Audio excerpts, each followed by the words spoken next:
Did you think of going to paradise without experiencing the difficulties of those who came before you?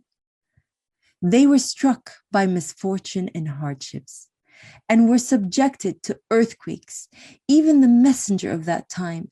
And those who believed him cried out, "When will God's help come?" Beware, the help of God is near. They ask you what they should spend their wealth on. Tell them, spend on your parents, relatives, orphans, the needy, and the travelers. War is ordained, though you dislike it.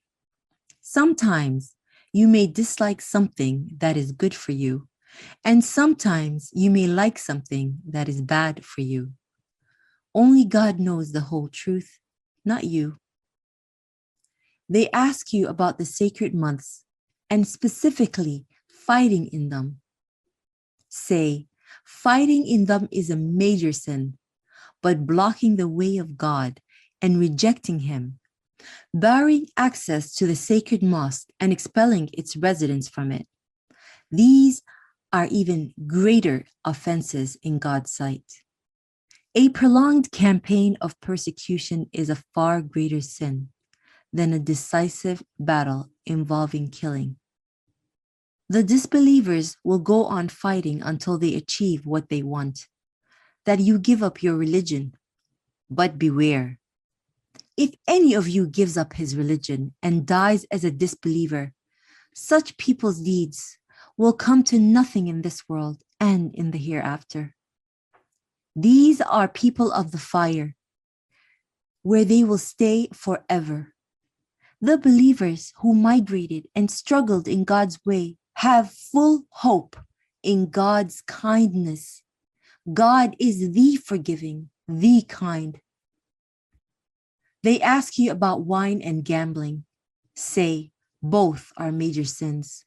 There is a small benefit for people, but the sin in them by far outweighs any benefits.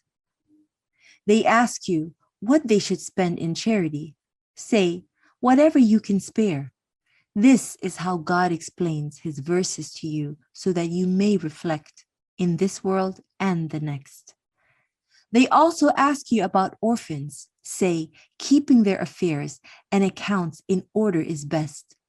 If you mix your investments with theirs, remember that they are your brothers and sisters, and God knows well who is straight and who is dishonest. If God so wished, he could put you in all kinds of difficulties. He is the Almighty, the Wise. Do not marry disbelieving women until they believe. A female slave who believes is better than an idolatress, even if the idolatress pleases you more.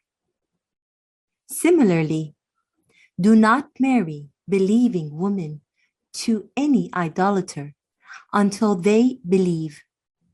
A male slave who believes is better than an idolater, even if the idolater is more pleasing.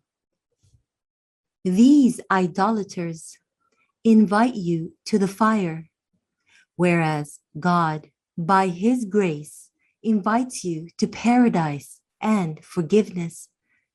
And he explains his verses for people to remind them.